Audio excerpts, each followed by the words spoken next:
Boa noite mais uma vez. Eu saúdo a todos com a graça e a paz do Senhor Jesus Cristo. Nós vamos dar início hoje a uma nova série de exposições bíblicas, baseada na carta aos Gálatas. Serão, nessa jornada, 13 mensagens, baseadas na carta aos Gálatas. E lembre-se que quando nós estamos falando de pregação expositiva, nós não estamos falando simplesmente de uma técnica ou de um método. Nós estamos falando de uma convicção. Uma convicção de que Deus fala e fala até hoje, continua falando por meio da sua palavra. O nosso papel aqui como expositor da palavra é entender o texto bíblico, o ponto do texto bíblico, entender a ocasião onde o texto foi deixado e então comunicar o texto bíblico para a nossa ocasião de hoje, a fim de fazermos as aplicações necessárias na busca do efeito em que esse texto causou nos seus leitores originais, nos leitores de hoje. Essa vai ser a nossa jornada ao longo da exposição aos Gálatas. Deixa eu dar para você algumas informações, poucas informações acerca do contexto, e conforme nós vamos caminhando nessa jornada, eu vou trazendo outras informações que se fazem necessárias para entendermos o texto da carta aos Gálatas. Ela provavelmente foi escrita no ano 50, aproximadamente 50 depois de Cristo. Talvez 15 ou 20, quase 20 anos após a morte de Cristo. Foi uma carta escrita para um grupo de igreja situado numa região chamada Galácia, no sul dessa região.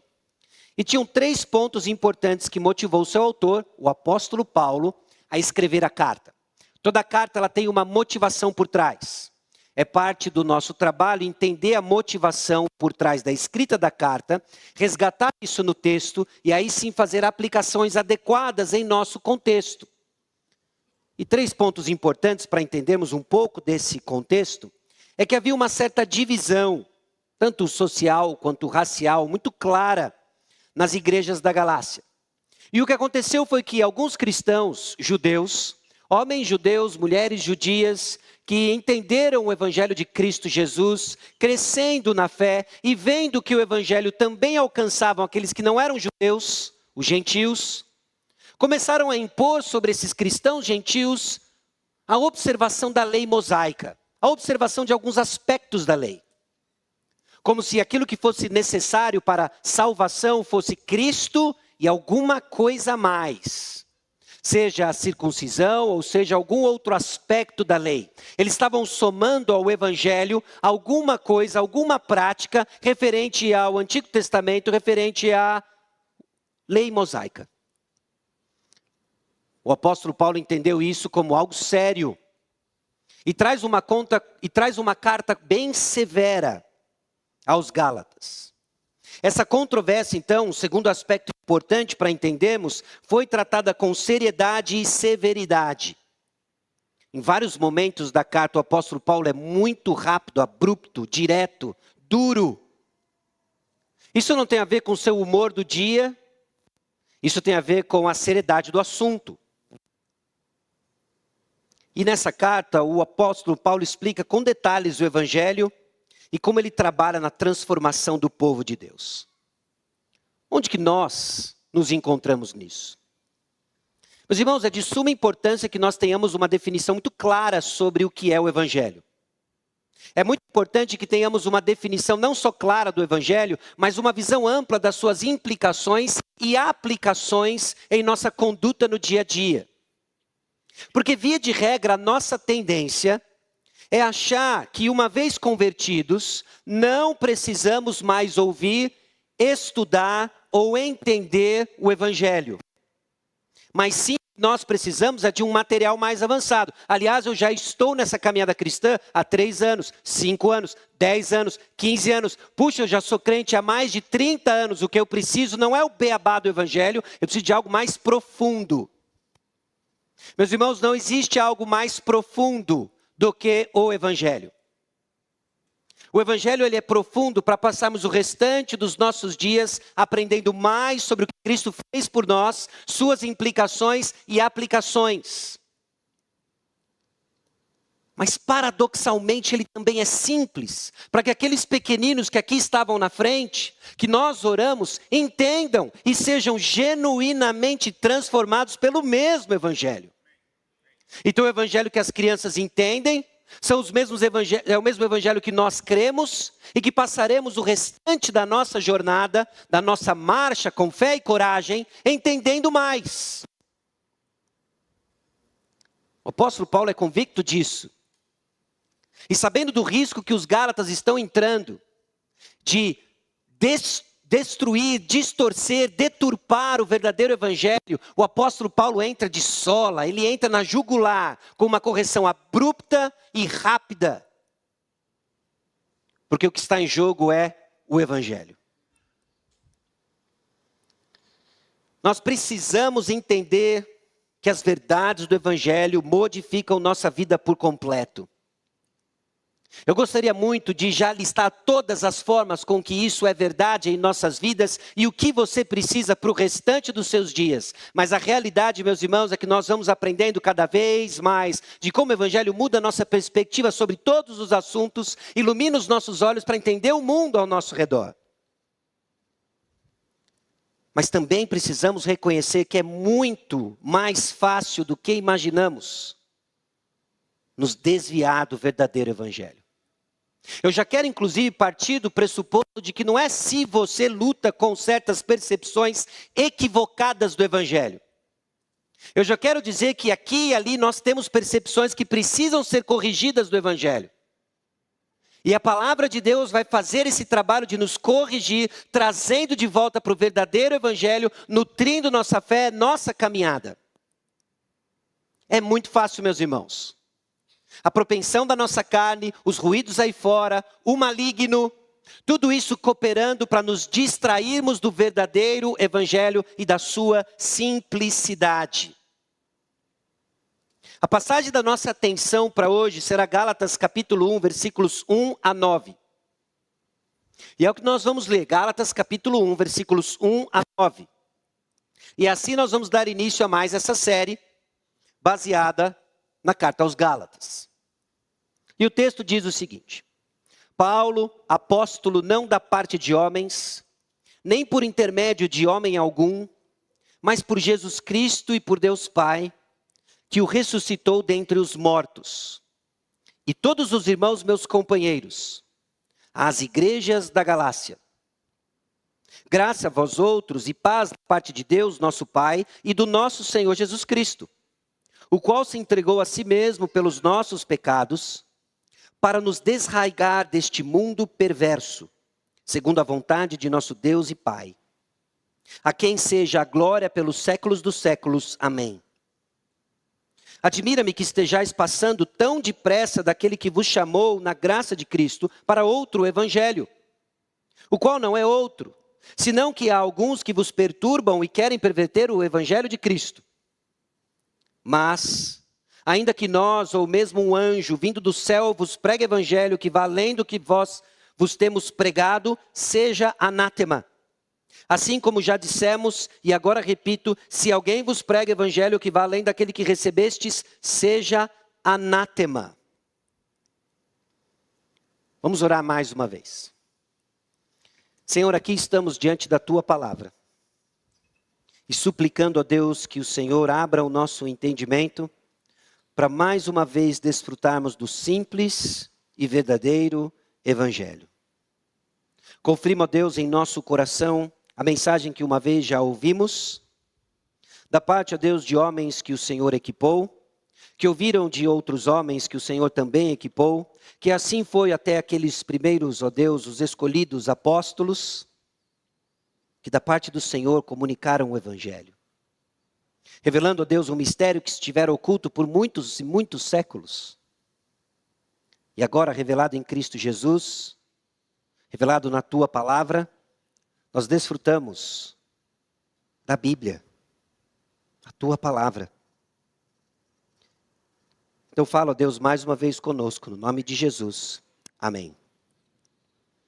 O texto de hoje nos ajuda a entender o simples e verdadeiro evangelho. O evangelho que nos foi dado por Deus. Não é invenção humana. Esse simples evangelho que é entendido pelo povo de Deus. O verdadeiro evangelho que transforma os filhos de Deus. O simples evangelho que glorifica a Deus.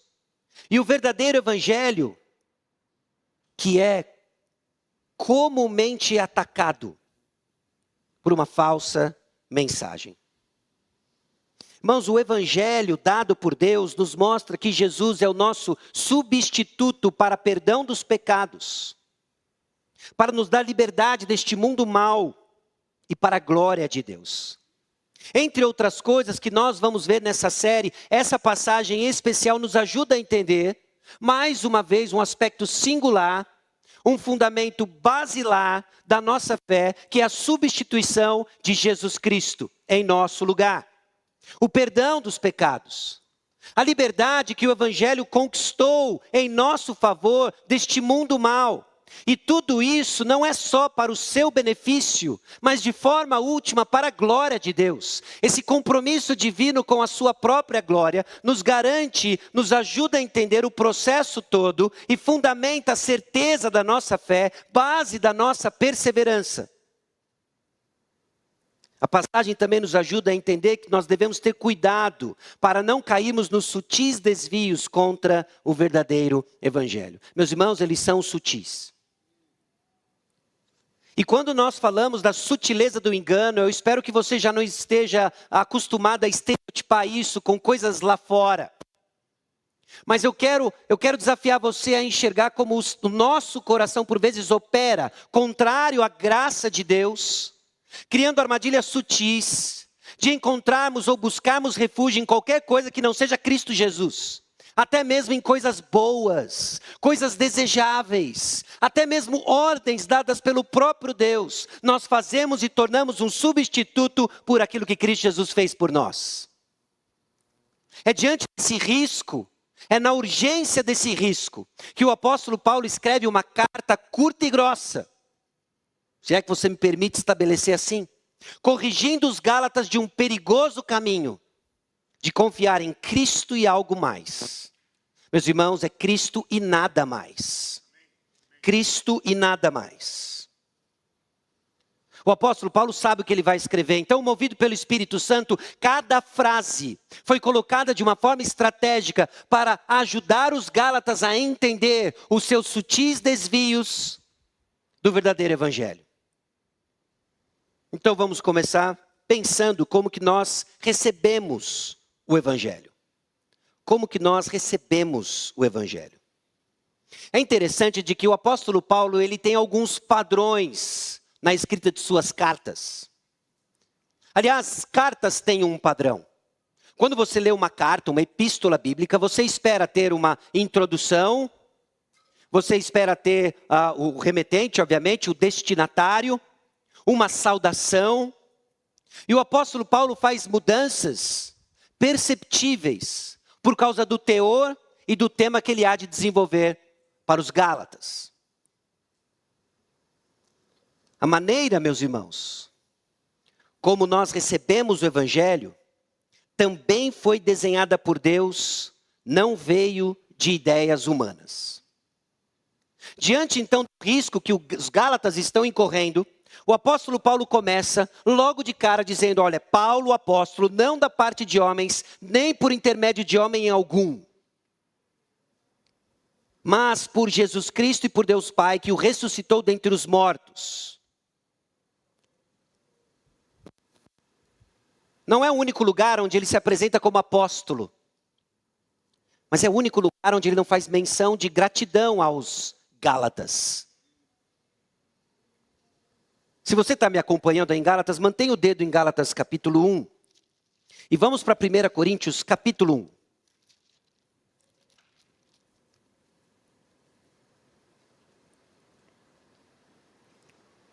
No versículo 1 você vê certa semelhança. Paulo, chamado pela vontade de Deus para ser apóstolo de Jesus Cristo. E aí ele endereça a carta aos Coríntios. Graça e paz, no versículo 3. No versículo 4, ele faz algo que ele não faz aos Gálatas. Sempre dou graças a meu Deus, a vosso respeito, a propósito da sua graça que vos foi dada em Cristo Jesus. Porque em tudo fostes enriquecidos nele, em toda a palavra e em todo o conhecimento. Assim como o testemunho de Cristo tem sido confirmado em vós, de maneira que não vos falte nenhum dom, aguardando vós a revelação de nosso Senhor Jesus Cristo, o qual também vos confirmará até o fim, para serdes irrepreensíveis no dia de nosso Senhor Jesus Cristo. Fiel é Deus, pelo qual fostes chamados à comunhão de seu Filho Jesus Cristo, nosso Senhor. Uau! O apóstolo Paulo está agradecendo a Deus pela vida dos coríntios. Agradecendo a Deus pela vida dos coríntios, aquele grupo de irmãos extremamente confuso, com relação inclusive ao homem que estava dormindo com a sua madrasta, cujo pecado se tornou conhecido. O apóstolo Paulo sabe dessa situação, ele vai trabalhar com essa situação, mas ele toma um tempo para ser grato a Deus pela vida dos coríntios. Os coríntios, que pegavam uns aos outros e levavam diante do tribunal, para que suas causas fossem julgadas por tribunal humano, envergonhando assim o evangelho. O apóstolo Paulo sabia dessa situação, ele iria tratar essa situação, mas ele para agradecer a Deus pela vida dos coríntios. Coríntios que estavam confusos com relação a uma série de questões de ordem sexual, que ele trabalha no capítulo 7. Homens que estavam confusos com relação às comidas sacrificadas a ídolos, e que estava gerando uma confusão, sem contar a confusão de dons dentro da igreja, dom de línguas, e a disputa que havia entre eles e a rivalidade. Alguns que se diziam de Paulo, outro de Cefas, outro de Cristo, tomavam a ceia de forma indigna, e uma porção de confusão, e o apóstolo Paulo diz, olha, eu dou graças a Deus, porque o ponto não era vocês, o ponto é o que Jesus faz com vocês. Se você prestou atenção, você ouviu. O qual também vos confirmará até o fim, para seres irrepreensíveis no dia de nosso Senhor Jesus Cristo. Meus irmãos, não importa onde nós estamos, mas em quem confiamos. Porque em quem confiamos é capaz de nos fazer perseverar até o dia de Cristo Jesus. Os coríntios então recebem o verdadeiro evangelho. E no meio de uma confusão toda, brilha uma luz. A luz da obra de Cristo Jesus. E enquanto ela está acesa, enquanto ela está sendo pregada, ela vai pôr ordem nessa confusão. E Deus transformou a vida de muitos coríntios e transformou muito a vida de nós. Mas nos Gálatas tem algo acontecendo que é diferente. São homens que já têm a sua reputação estabelecida. No meio daquela confusão tem Pedro, Cefas, apóstolo. E agora ele começa a dar ouvido por alguns que vieram da parte de Tiago, com essas ideias judaizantes, comprometendo o evangelho da graça. E esse farol da luz do evangelho da graça que transforma, está ofuscado. E se isso está ofuscado, não tem esperança. Se o evangelho da graça está ofuscado, não tem esperança, meus irmãos. É Cristo e nada mais. Os Gálatas precisavam entender isso. Então o apóstolo Paulo já dá o tom do início. Olha, é apóstolo por parte de Deus, diante do constante ataque do seu apostolado. Se nós não podemos fazer calar a mensagem, que cale-se o mensageiro.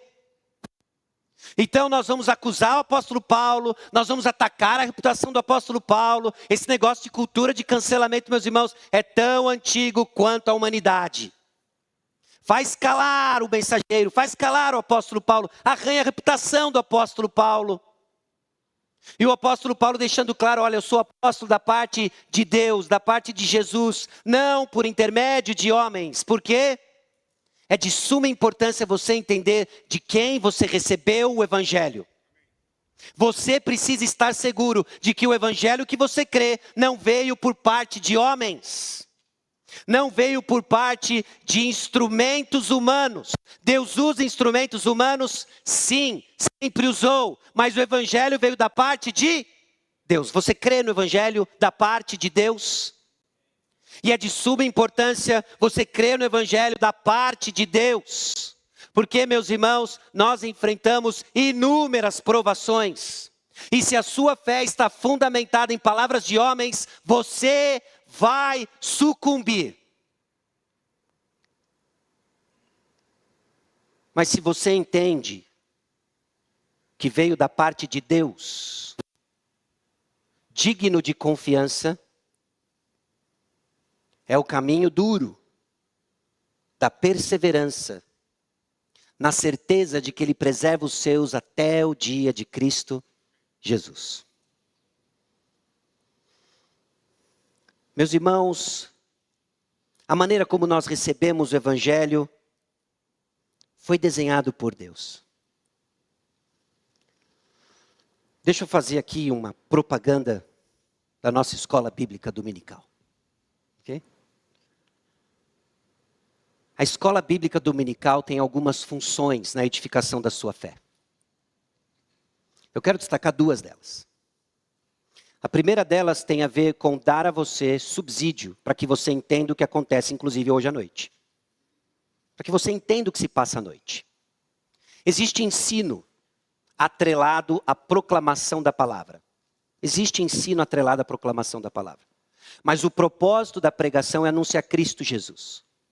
Então o ensino é feito a fim de que você entenda o anúncio de Cristo Jesus e você irá desfrutar de muito mais, entendendo a palavra de Deus, construindo em cima das peças que lhe são dadas na escola bíblica dominical.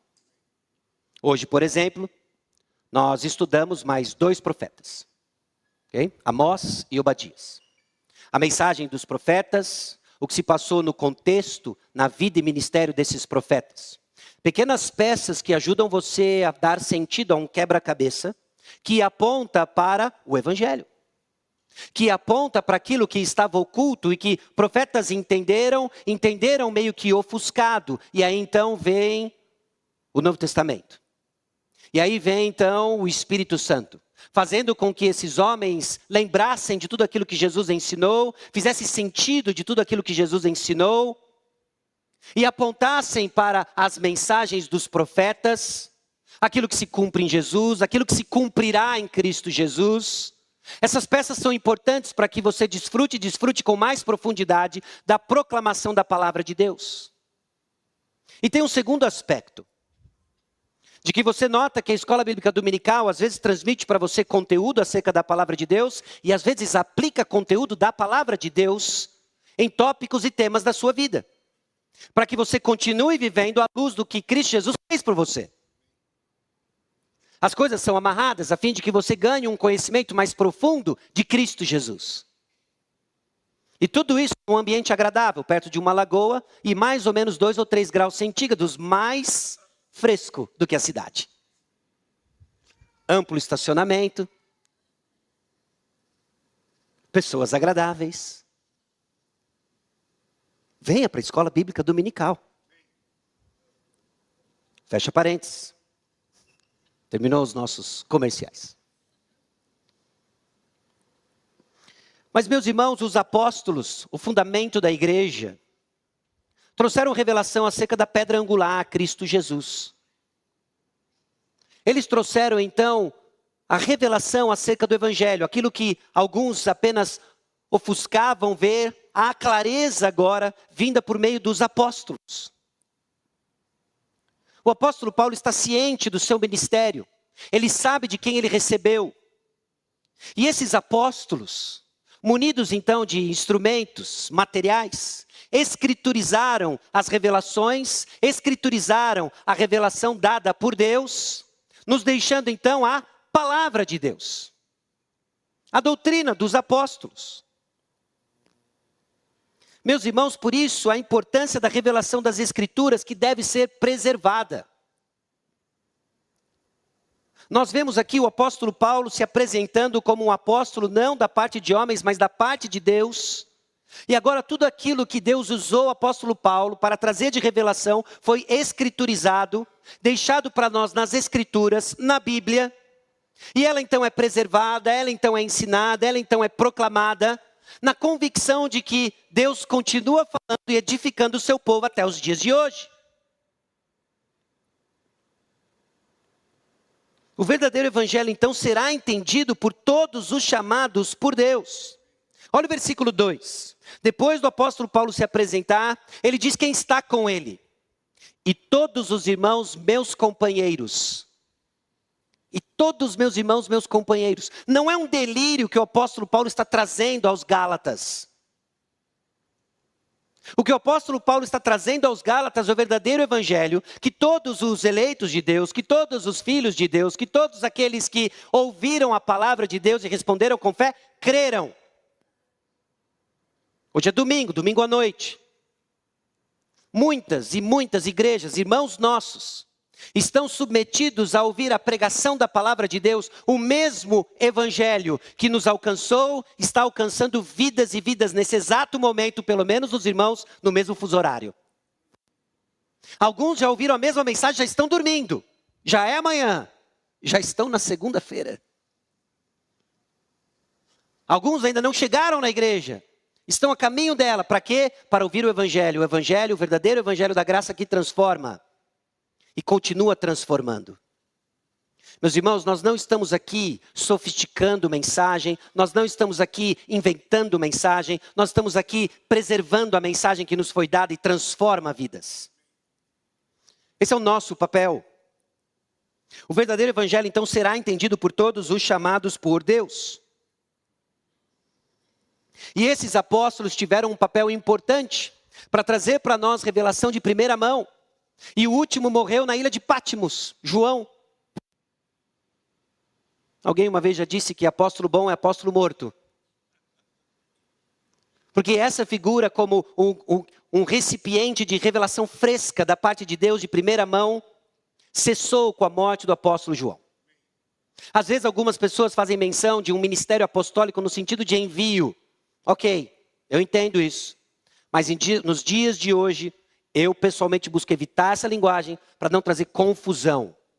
De que esses mesmos apóstolos, essa mesma natureza estão por aí. Não estão mais, já fizeram o seu papel, glória a Deus por eles.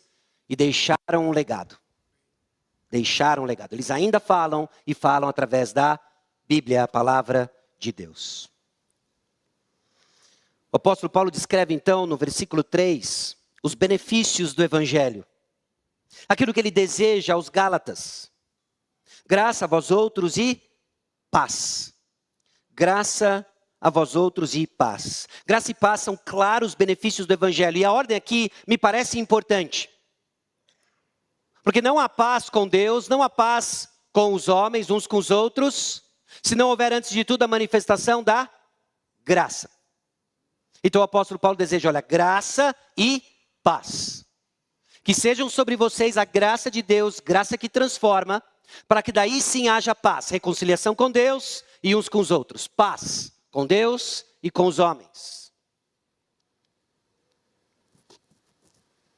A ordem aqui é importante e graça, entenda como essa misericórdia gratuita sobre todos que creem em Jesus, mas muito mais do que isso. Não é limitado a isso, mas também ao poder transformador de Deus. Operando em nós o desejo de fazer a vontade de Deus. Operando em nós a capacidade de fazer a vontade de Deus. É isso que a graça de Deus faz, que nós não merecemos, que recai sobre nós, abre os nossos olhos, transforma o nosso coração, nos coloca em contato a esses recursos espirituais que nos capacita para fazer a vontade de Deus. Não só fazer a vontade de Deus, mas de desejar a vontade de Deus. E existem alguns sinais modernos, de que nós estamos nos desapegando da graça de Deus. Para os Gálatas havia esse desvio da mensagem e havia busca de segurança e refúgio nas práticas da lei. Em algumas práticas da lei, os Gálatas se sentiam confiantes, não apenas do que Cristo fez por eles, mas porque eles também faziam coisas. Soa familiar para você? Como sutilmente nós nos desviamos da graça do Senhor, colocando a nossa confiança na nossa performance espiritual que passa desapercebida no nosso meio, porque são ordens dadas por Deus, nós sabemos que é a vontade de Deus para buscá-las, mas nós buscamos obedecer a Deus, movidos com um senso profundo de gratidão, desse amor que nos constrange e nos leva a viver além de nós mesmos e para o Senhor e Salvador das nossas almas. Essa é a motivação do crente que busca obedecer a Deus. Mas tem aqueles que sutilmente se desviam do evangelho da graça e começam a buscar a obediência a Deus como uma forma de conquistar favor de Deus. Então fica confuso, fica pesado, fica cansado, porque não há o que você possa fazer que vá trazer você favor diante de Deus. É Cristo e nada mais. Por exemplo, o moralismo. Depois de recebermos o Evangelho, de professarmos nossa fé em Cristo Jesus, de sim, eu reconheço que Ele é o meu substituto na cruz do Calvário, nós começamos a aprender o que o Senhor quer de nós. E então tiramos os nossos olhos do que Cristo fez por nós e começamos a obedecer, não num senso de gratidão, mas num dever pesado para conquistar o favor de Deus. Um dos sinais é que nós começamos a nos sentir muito nobres em nossa obediência. Quando que a marca de um cristão é alguém que chora constantemente ciente do seu pecado. E consolado constantemente por tão grande amor que nos sustenta. Então, meu irmão aflito, segue chorando, mas segue consolado. Porque é Cristo e nada mais. Cristo e nada mais. Ou nós nos tornamos satisfeitos com nossos feitos. Até certa medida, o próprio livro de Eclesiastes nos fala de que há uma satisfação de um trabalho feito. Se você é um estudante, você sabe aquela alegria e satisfação de entregar um trabalho. Último dia de aula, você entregou o trabalho, você foi aprovado no trabalho, ok? Aí vem a sensação. Aí você entregou e deu aquela sensação de trabalho feito. Você é um profissional que está trabalhando em cima de um projeto, entregou o seu projeto e tem uma sensação de trabalho feito. Às vezes são os simples afazeres do dia a dia, aquela pilha de louça, e você diz, é agora, a sua hora chegou, e você lavou a louça. O inox da cuba está limpo, está brilhando, você se vê nele, dá um joinha de aprovação pelo seu feito. Até certa medida a palavra de Deus nos fala desses feitos, mas é perigoso. Quando nós nos sentimos satisfeitos de performance espiritual passada ou até mesmo presente, e usamos isso de máscara para não lidarmos com pecados presentes em outras áreas da vida. Então nos desviamos do evangelho da graça. Nos tornamos satisfeitos com nossos feitos. Nós nos confortamos então em nos comparar com outras pessoas. A medida deixa de ser Cristo Jesus e o que Ele requer de nós. E você olha ao redor e vê tanta gente capenga que você fala, bom, pelo menos não sou que nem. Você está se desviando do evangelho da graça. Você está olhando uns aos outros, você está se medindo com pessoas, de cima para baixo. Você não está mais chorando ao pé da cruz. Você não está mais ansiando ser como seu Salvador. Você está se contentando em ser melhor que a aparente média dos irmãos que estão ao seu redor. Aparente, porque o que você vê não é a realidade. Você não vê como Deus vê coração. E é bem possível de que aquele que você olha com desprezo está batendo no peito e dizendo, tem misericórdia de mim, Senhor. E é esse que vai voltar para casa justificado, porque a sua justiça não é a sua moral, é Cristo Jesus. Cristo e nada mais. Ou nós comparamos nossas famílias com outras e encontramos refúgio neles, nas nossas famílias. Não é porque filhos têm isso, né? É um cartão de visita da nossa performance. Seu filho desobedece em público, você sente vergonha. Ele faz alguma coisa, você joga o holofote. Olha lá, ó. Esse é meu filho. Fez algo errado? Querida, seu filho...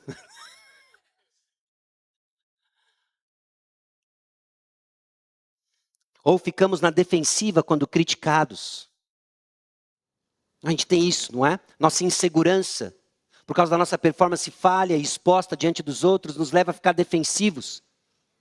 E nós não entendemos de que diante da cruz, não tem ninguém justificado em si mesmo, a não ser nos méritos de Cristo Jesus. Não só graça é um dos benefícios, mas paz. Paz conquistada pelo sacrifício de Jesus, que descreve o nosso relacionamento com Deus e uns com os outros. O apóstolo Paulo vai expandir isso ao longo da carta aos Gálatas, mas também em Romanos capítulo 5, versículos 1 e 2. Justificados, pois, mediante a fé, temos paz com Deus por meio de nosso Senhor Jesus Cristo, por intermédio de quem obtivemos igualmente acesso, pela fé, a esta graça na qual estamos firmes e gloriamo-nos na esperança da glória de Deus. Nós temos paz com Deus. Que descanso. Que descanso. O apóstolo Paulo agora aponta no versículo 4 algo que é exclusivo, meus irmãos, do cristianismo, do evangelho. Uma história tão maluca que não poderia ter sido inventada por ninguém, mas foi revelada por Deus a nós. Foi projetada por Deus. É quando Deus se despe de sua glória, se faz homem, vive entre nós, vive a vida que a gente não consegue viver, cumpre a lei, se torna o sacrifício perfeito em nosso lugar para satisfazer a justiça do Pai. Jesus Cristo, então, se faz pecado em nosso lugar, se faz maldito em nosso lugar e recebe a ira de Deus. Ele é desamparado por Deus Pai. Ele morre. Mas ele ressuscita no terceiro dia. Aparece aos apóstolos. A passagem que nós lemos hoje, 1 Coríntios capítulo 15, relata um pouco dessas aparições.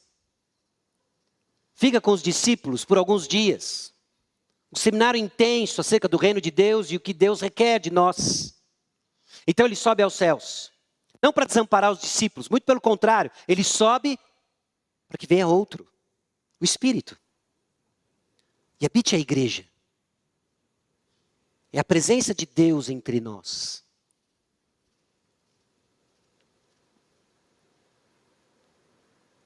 Isso é singular do Evangelho. Essa é a diferença do Evangelho. Jesus é o nosso substituto, fazendo a diferença. Por vezes, meus irmãos, quando a nossa consciência nos acusa, se não nossa consciência é o próprio Satanás lançando dados inflamados para ver você desanimado em sua fé, apontando e acusando o seu pecado. Você de novo vem à igreja, olha o que você faz, olha o que você pensa. Seu cara de pau. Usando um pouco de óleo de peroba aí. Lembre-se, o que nós temos é melhor do que óleo de peroba. Não é questão de ser falso, não é questão de ser hipócrita, mas é onde está a nossa confiança. A nossa confiança está em Cristo Jesus. O qual se entregou a si mesmo pelos nossos pecados. Ele se entregou em nosso favor. O Evangelho enfatiza a cruz de Cristo em nosso lugar. Ele se fez maldito no madeiro em nosso lugar. Há esperança. A necessidade da cruz, então, é o nosso pecado, que é uma questão de estado, a disposição do nosso coração, não somente um ato. Então não é simplesmente uma coisa ruim que você fez, algo que você não deveria ter dito. É o nosso estado, a nossa disposição, toda torta, toda cheia de pecado, que sim, é a origem da onde vem as coisas que falamos, não deveríamos falar, as coisas que fazemos e não devíamos fazer. Essa é a necessidade da cruz, o nosso pecado. E ele veio, ele se entregou a si mesmo pelos nossos pecados. Imagine só você, numa visita à praia. E na sua visita à praia, você vê alguém lá no fundo se afogando. Dando todos os sinais de que a pessoa está se afogando. Bem intencionado. Você vai até essa pessoa e entrega para ela um manual básico de como nadar e sair de situações de perigo. Você riu porque você sabe que isso não vai ajudar ninguém. Não, mas tem informações verdadeiras acerca do movimento do braço, não é? Como você usar a correnteza a seu favor, se é que existe isso, não é? As informações são verdadeiras e úteis. Mas não é o que a pessoa precisa. O que ela precisa? de ler as placas e não ir até o fundo. Não, você entendeu, não vai estragar a ilustração. Do que ela precisa? De um salva-vidas. É isso que ela precisa. Meus irmãos, nós estávamos nos afogando. Deus não nos deu uma lista de regras e princípios para que você aprenda a nadar e volte sozinho. O que Ele nos deu foi um Salvador revelado na palavra de Deus, a qual nós ouvimos semanalmente a nossa real necessidade e a certeza de que Ele veio, jogou a corda, jogou a boia, foi até lá, nos trouxe e nos salvou. Foi isso que Ele fez e é disso que nós precisamos. Nossa grande necessidade é de um substituto e o nome dele é Jesus Cristo. E o apóstolo Paulo, nessa breve e profunda introdução, está trazendo essas informações necessárias. Está trazendo revelação necessária para os Gálatas. Olha, presta atenção. É Jesus Cristo. Jesus Cristo que se entregou a si mesmo pelos nossos pecados. Não só isso, preste atenção, o resultado do Evangelho. Essa morte substituta que nos deu perdão dos pecados, a obra de Jesus Cristo na cruz nos libertou desse mundo perverso. É uma luz de esperança. É uma luz de esperança porque agora, depois que o Senhor nos tira, carregue comigo aqui um pouquinho a ilustração, ok? Ele nos salva, nos traz de volta para a praia. E agora Ele vai nos dar instruções, princípios de como você não volta para o lamaçal.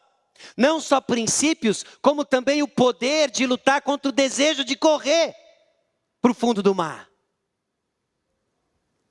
Foi isso que Jesus Cristo fez por nós. Sim, o Evangelho é aplicado lá no nosso coração, onde as nossas inclinações constantemente querem voltar para coisa ruim, para esse mundo mau, de fazer o que não deveríamos fazer, que nos leva a não querer fazer o que deveríamos fazer. É lá que o Evangelho se aplica. E lembre-se, Jesus nos libertou desse mundo perverso.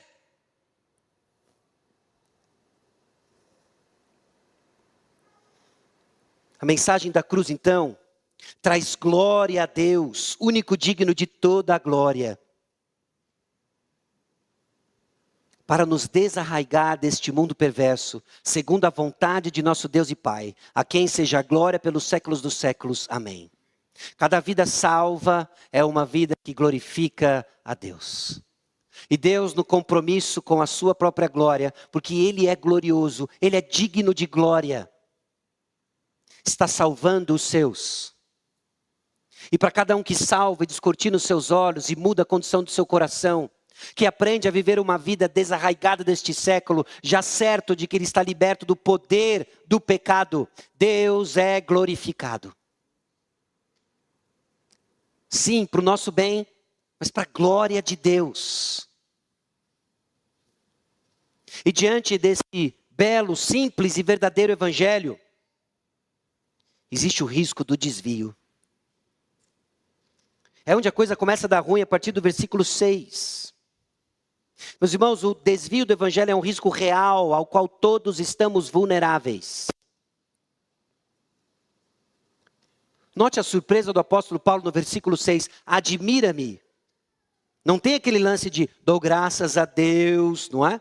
Ele já vem, admira-me que estejais passando tão depressa daquele que vos chamou na graça de Cristo para outro evangelho. O apóstolo Paulo está surpreso.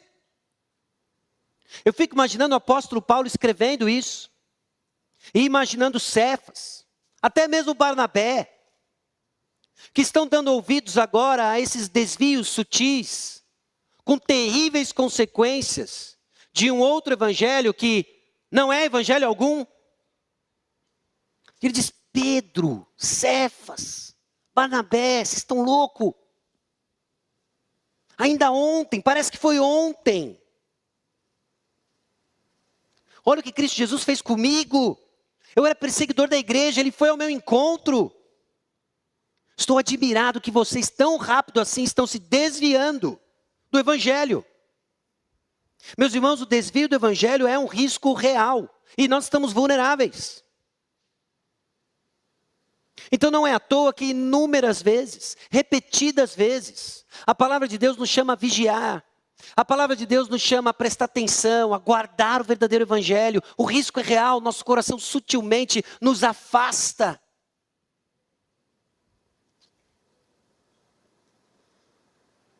Nos desviamos quando ficamos confusos sobre quem de fato nos salva. E aqui é onde os Gálatas estão tropeçando. Sim, Cristo salva, mas é melhor você fazer algumas coisas aí, porque vai que... Admira-me que estejais passando tão depressa. Mantém seu dedo aí em Gálatas capítulo 6, e vamos lá para Êxodo capítulo 32. Esse é um capítulo importante na história de Israel. É o episódio do bezerro de ouro.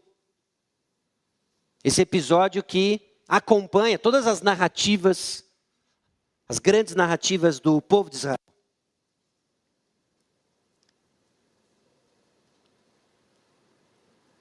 Versículo 1 em diante. Nós vamos ler até o versículo 8.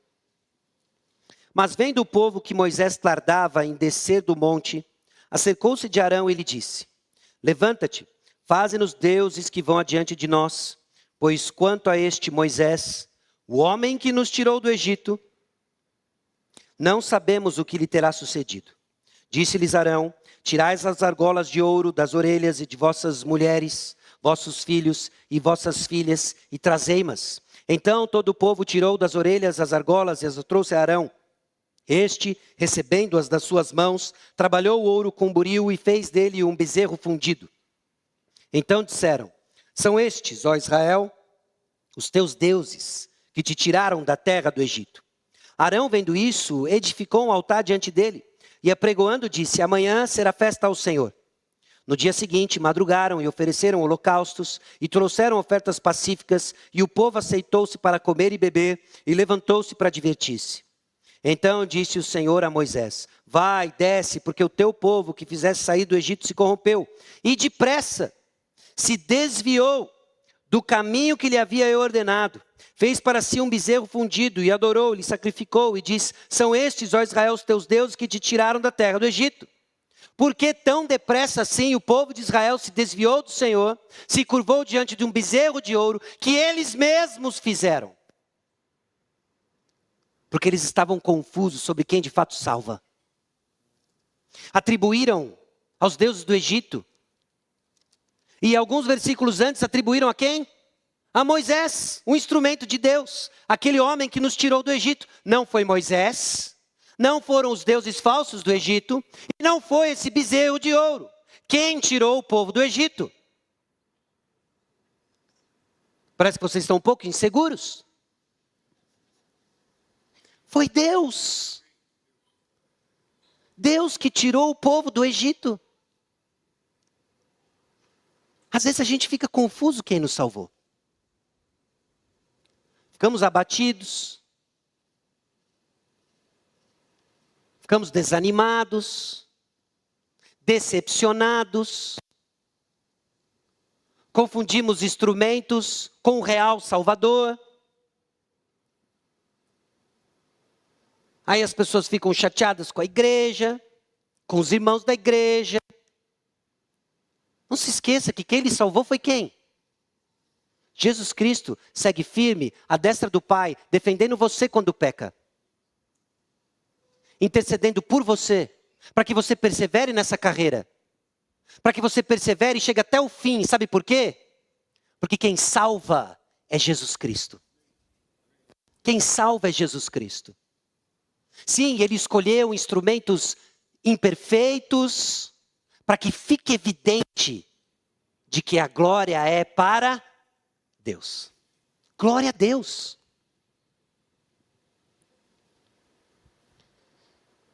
Não existe, meus irmãos, alternativa para o verdadeiro evangelho. O apóstolo Paulo diz: para outro evangelho, o qual não é outro. Não tem outro evangelho. Senão que há alguns que vos perturbam, querem perverter o evangelho de Cristo. Não há outro evangelho, meus irmãos, e não devemos temer de declamar que existe exclusividade. Só existe um caminho. E o nome dele é Jesus. Ele é a verdade, ele é a vida. Meus irmãos, esse é o discurso verdadeiro e que causa reações. Reações de conversão e reações de rejeição. Aqueles que vão ser derretidos e quebrantados pela mensagem do Evangelho vão ser feitos filhos de Deus, vão se juntar à família de Deus, vão ser feitos nossos irmãos e vão caminhar conosco, marchando com coragem. Aqueles que rejeitam, os de dura cerviz, vão se tornar pedras de tropeço e vão resistir à palavra de Deus. Um comentarista disse o seguinte: assim, qualquer teologia que coloca as obras como a base de nosso relacionamento com Deus não é o Evangelho de Cristo Jesus. Não é. Por exemplo, ser um bom pai. Ser um bom pai é uma coisa boa. É uma coisa boa. Você que é pai, você deve desejar, querer ser um bom pai. Mas essa não é a base do seu relacionamento com Deus. Ser um bom pai não pode ser a base do seu relacionamento com Deus. Caso contrário, não é à toa que você oscila. No dia em que você avalia a sua performance como pai, como algo abençoador para a sua família e para os seus filhos, você se sente seguro diante de Deus. Mas no dia que mais uma vez você erra, você tropeça, você se vê inseguro diante de Deus. Ter um bom casamento não é a base do nosso relacionamento com Deus. Relacionamentos significativos, ter um grande impacto no mundo, todos esses são desejos legítimos. Mas quando nós colocamos como razão de nossa aceitação diante de Deus, estamos nos desviando do verdadeiro Evangelho, abraçando qualquer coisa que não é o Evangelho. Porque é Jesus e mais alguma coisa. Isso não é chutar o balde e dizer, então viva como você quiser, seja o pai que você quiser ser, tenha o casamento que você achar que dá para ter, constrói o relacionamento que dá e o que não dá, e esquece fazer diferença nesse mundo. Mas o verdadeiro Evangelho coloca essas coisas na ordem certa. Essas coisas não são a causa do nosso relacionamento com Deus, gerando em nós um certo sentido de superioridade espiritual diante daqueles que estão aquém do nosso padrão. Mas diante da cruz de Cristo, em que eu entendo o meu coração, entendo quão longe eu estava de Cristo, e agora aproximado por tamanha graça, a busca por ser um bom pai, a busca por a construção de um casamento diferente, a busca por relacionamentos significativos e harmoniosos, o desejo de ter um impacto no mundo para a glória de Deus, não são a razão do meu relacionamento com Deus, mas expressão de fé porque eu sou aceito diante de Deus. Porque Ele me comprou, eu vou viver diferente. É com gratidão. É então constrangido pelo amor de Deus que nós crescemos para aplicar o Evangelho em cada aspecto e relacionamento que o Senhor confiou a mim. Capacitado por essa graça, por esse poder que transforma, que me ajuda a enxergar diferente. Aquilo que antes eu entendia como obstáculo para me sentir seguro diante de Deus, agora é uma oportunidade para eu exercer a minha nova cidadania, a minha filiação, porque eu sou transformado por Jesus e mais nada.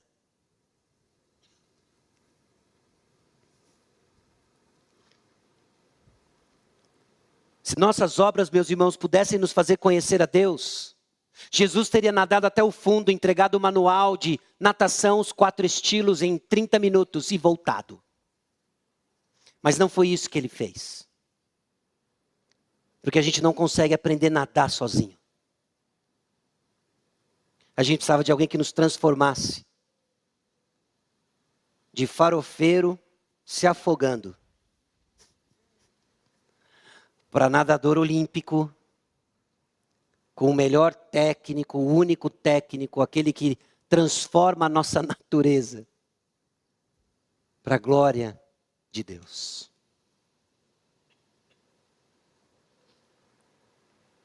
A verdade do Evangelho, então, não é determinada pela identidade de quem prega, mas pelo conteúdo da mensagem. Mas ainda que nós, ou mesmo um anjo vindo do céu, vos pregue evangelho que vá além do que vos temos pregado, seja anátema.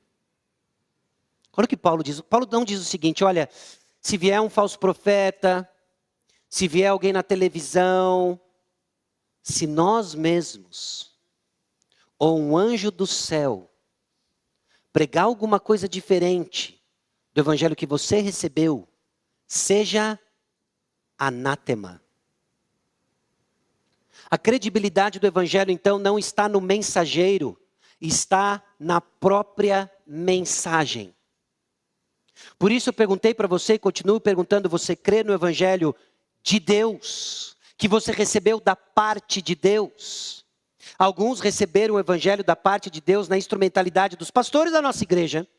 Outros receberam o evangelho da parte de Deus na instrumentalidade dos seus pais. Outros receberam o evangelho de Deus pela instrumentalidade de outros pastores, ou vizinhos, ou amigos. Mas o que é importante é você entender a mensagem do evangelho.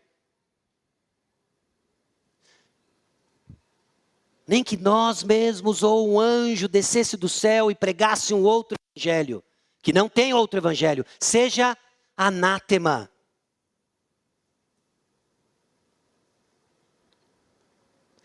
Assim como já dissemos e agora repito, se alguém vos prega evangelho que vá além daquele que recebeste, seja anátema. Ele repete. Meus irmãos, a mensagem estranha do evangelho traz maldição. Maldição.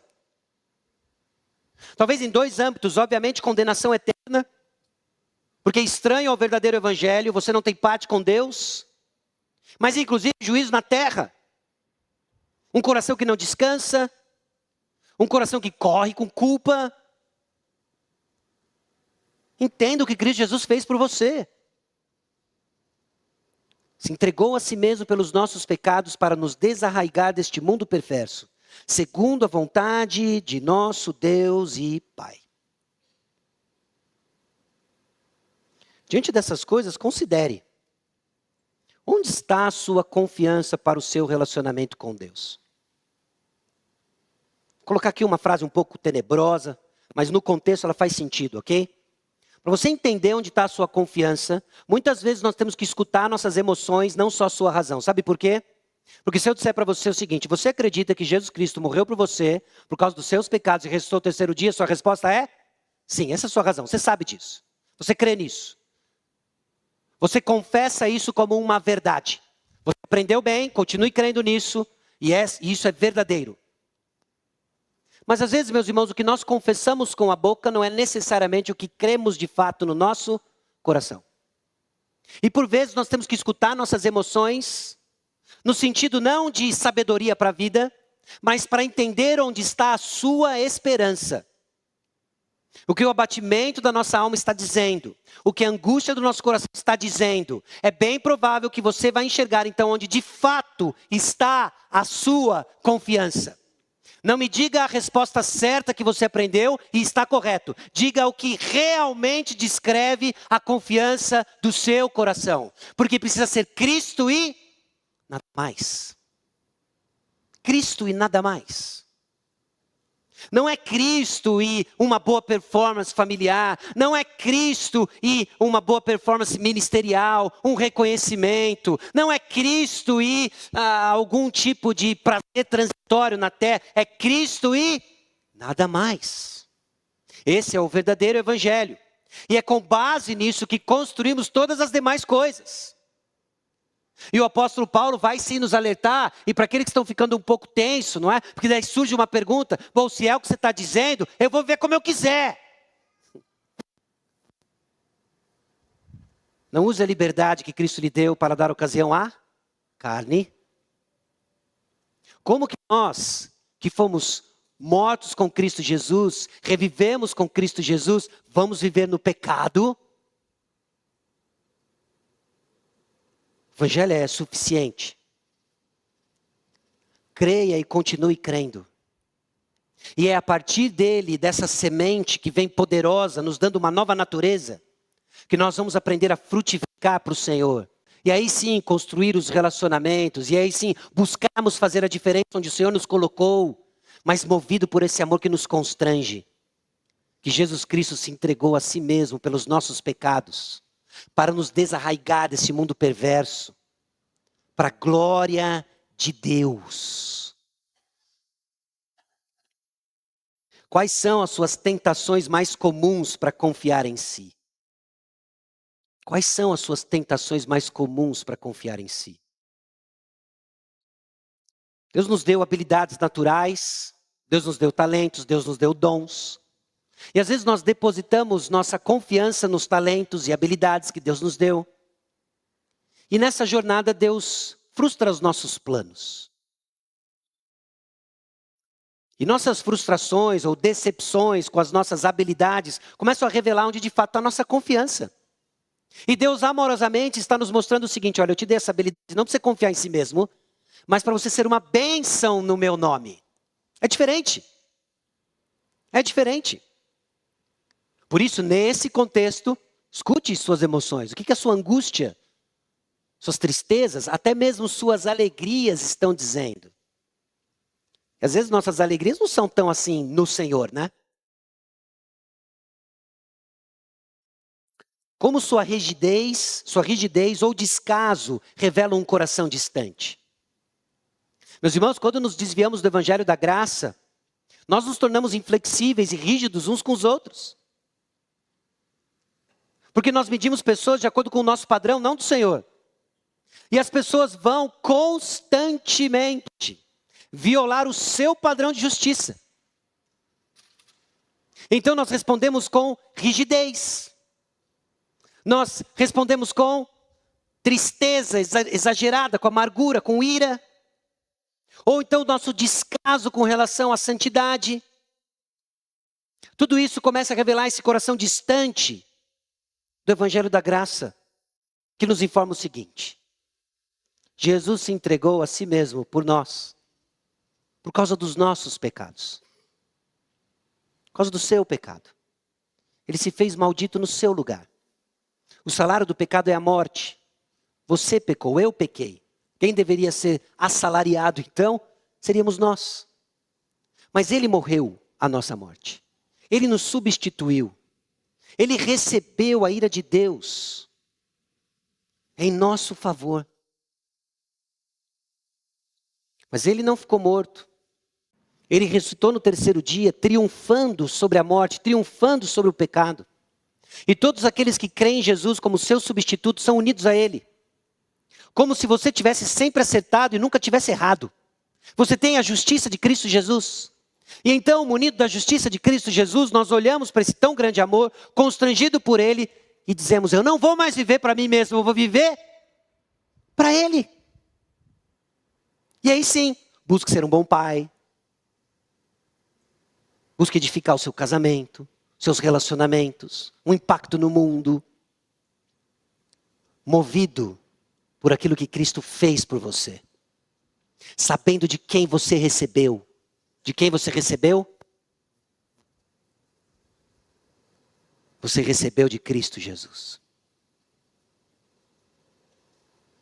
Meus irmãos, os olhos fixos em Jesus. Numa jornada que vai ser sim marcada por tristeza, dores, mas consolo. Sabendo de que o crédito está na mensagem, não no mensageiro. E ainda que alguém lá na frente, a quem hoje você confia, venha trazer uma mensagem diferente do que o evangelho que acabamos de ver, seja anátema. Porque eu sei de quem eu recebi. Eu recebi de Jesus. Veio dele para a glória de Deus. Amém? Baixe sua cabeça, feche seus olhos, vamos orar.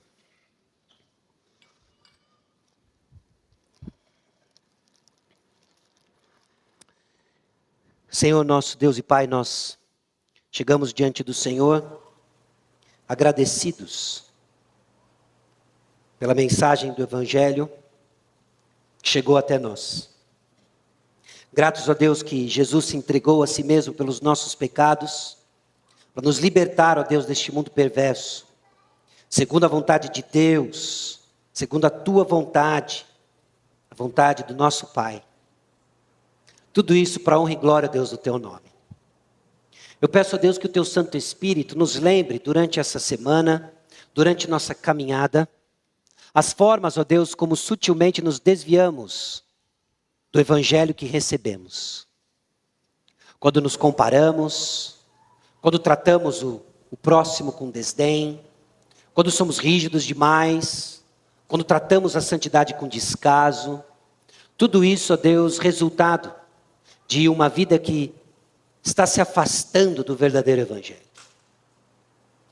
Mas hoje, mais uma vez, o Senhor nos corrige na tua palavra. O Senhor nos chama, ó Deus, a olhar para a cruz e continuar crendo no Senhor. Na certeza, ó Deus, de que crer em Cristo Jesus é como iremos fazer as obras que o Senhor preparou para nós.